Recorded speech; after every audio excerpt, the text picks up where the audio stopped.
What's up, everybody? Welcome back to the Toolbox Chronicles. My name is James, and today I have my 2023 Chevy Tahoe. In here, the rear brakes are making a little bit of noise. So before we leave for Florida, I'm going to go ahead, pull the wheel off, take a look at them. I know brake life's like 40-something%. I want to see what the pads actually look like and see if they need to be cleaned up. It's got about 56,000 miles on it. I've never taken them apart. So I'll go ahead and show you guys how to take them apart and how to clean them up, get them lubed back up, put back together. That way, if you guys are having the same problem, you can attempt to do it yourself, save yourself some money. It's not hard to do if you have tools. So we'll go ahead and get started. I'll drop a list below of tools that we're going to need to do it. It's not much. Of course, you're going to need a jack to jack the vehicle up. I have it on the rear control arm. To pull your lug nuts off, if you have stock Chevy lug nuts, it's a 7/8 or 22 millimeter. 7/8 is a tighter fit. So we're going to go ahead, pull the wheel off, and then I'll get you guys closer in here so you can see what I'm doing and show you guys how to remove the caliper in order to remove the brake pads, clean up the brackets, clean up the pads, lube them up, put it back together, and solve your issue of squealing. All right, so we'll go ahead and get started.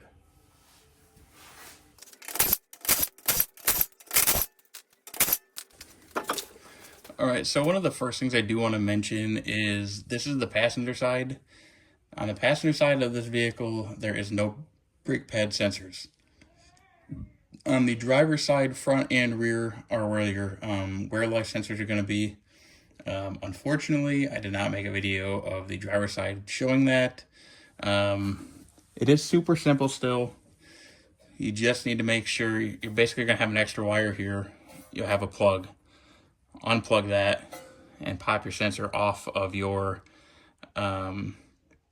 brake pad, or else it's going to end up busting it. Like I said, I didn't think to make a video of that side, which would have made more sense. But we're going to go ahead and get started here. As you can see, there's a bolt here, and there's a matching one right down here. These bolts are a 14 millimeter.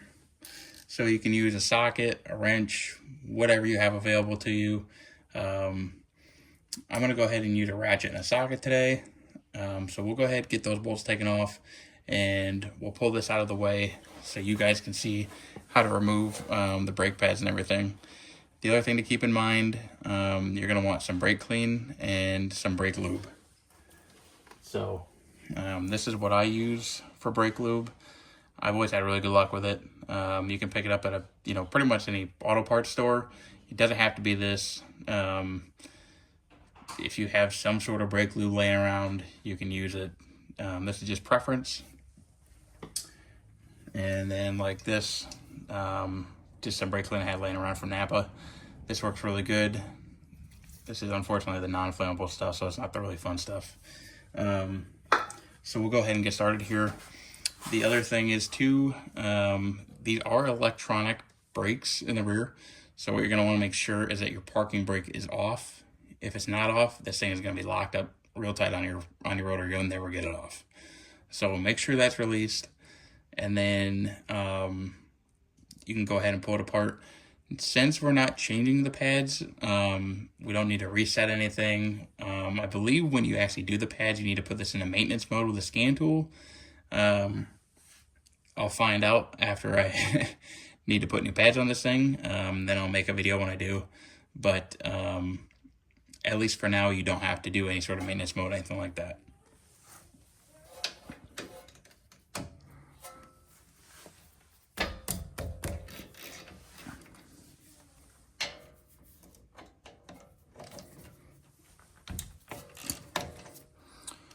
Also, always make sure you put a jack stand underneath the vehicle. You never know. Your jack could fail at any given time, honestly. They're not really a guaranteed thing to work all the time. So best you can do is hope, but always play it safe. I mean, especially if you're working underneath the vehicle, you really don't want to risk that vehicle falling on top of you. So Now that we've removed both of those bolts, you can go ahead with a pry bar or even a flathead screwdriver from the top or the bottom, it doesn't matter. And we're just going to carefully, in the center on the rotor, separate this caliper.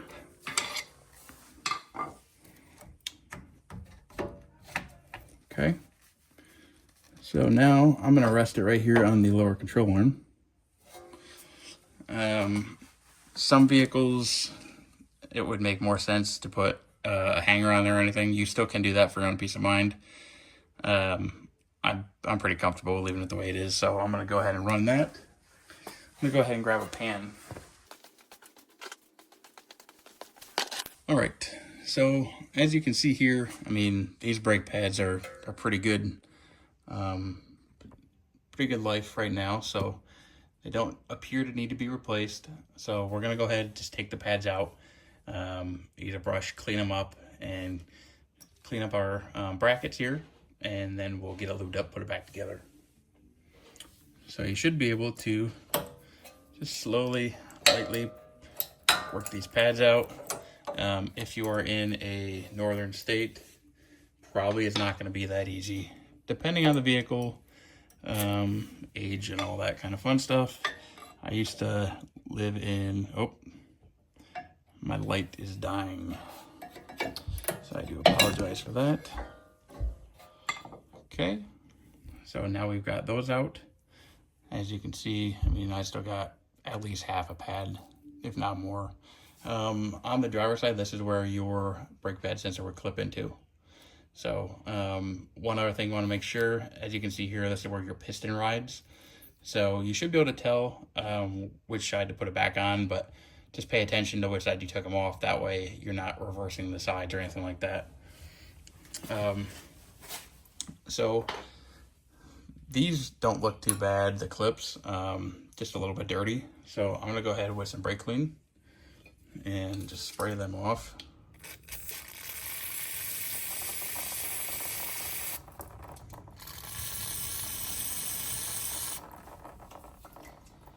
Now you can take a, I do need to get a new battery put in there. You can also take a wire brush like so.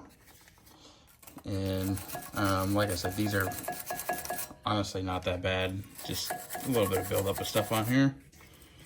So we're just gonna go ahead, clean them up. Just get any of the little loose stuff off of there. Okay. Now the brake pads, a lot of the times, especially living in a northern state, a lot of rust and stuff builds up around here. So you want to make sure that's all clean.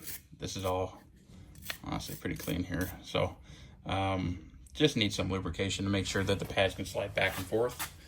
So we'll go ahead and get those pads cleaned up. Throw some lube on them. And I'm gonna take a little break and change that battery quick.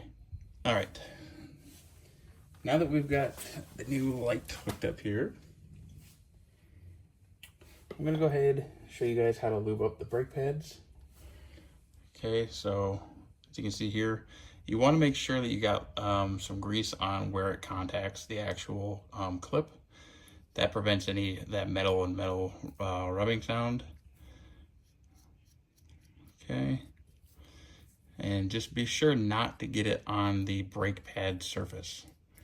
If you get it on there, your brakes are probably not going to work very well. Okay, so then you can just go ahead, slide that back in there. And one other thing, doesn't hurt to do, throw a little bit of grease here, right where the caliper is going to ride on it.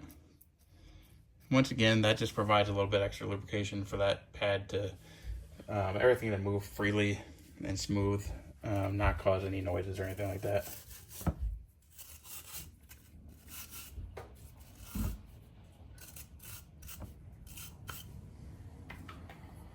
Okay, well then we'll do the same thing on the back side.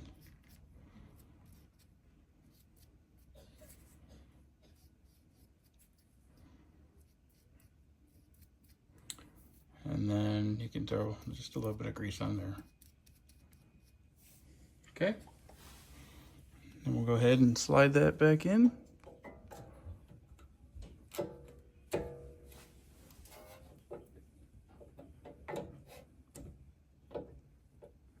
If I can get it. There we go. All right. So now we got the brake pads reinstalled. Like I said, it's a really simple process. If you have any sort of drive to do anything yourself, 100% worth it. You can save yourself a lot of money. I know people all the time, back when I used to work in a shop, used to bring their cars in for stuff like this. And I don't know exactly what the price was. I don't remember off the top of my head, but we did charge for it. So keep that in mind. So now we got that all ready to go. We're going to go ahead and put the caliper back on and get it tightened down. So just go ahead here.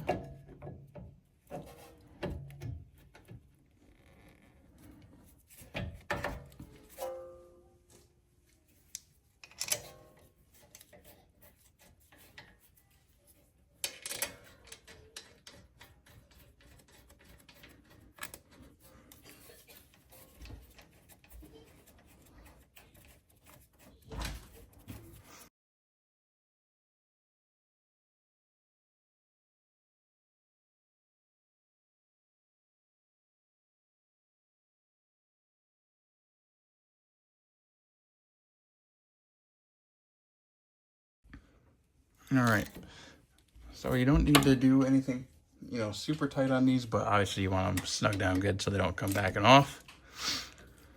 So just go ahead, snug them down. I'm sure there's a torque spec. I don't have it, but as long as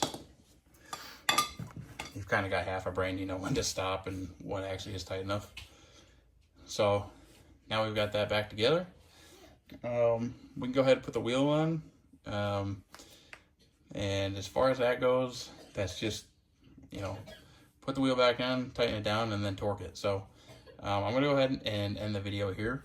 All right, guys, so that's going to conclude our video today on the rear brake maintenance on my 2023 Chevy Tahoe. If you guys have any questions, just drop them down below. Like I said, really straightforward process. If you have any questions about doing the driver's side with the brake sensor, drop a comment below. I'll definitely, help you out any way I can. Like I said, super simple. You just got to make sure it's unplugged. That way you don't bust it off. I'll drop the tool list below and the torque spec for the lug nuts. So do me a favor, like, comment, and subscribe. We'll see you on the next one. And thank you guys once again for watching. And I hope to see you on the next one.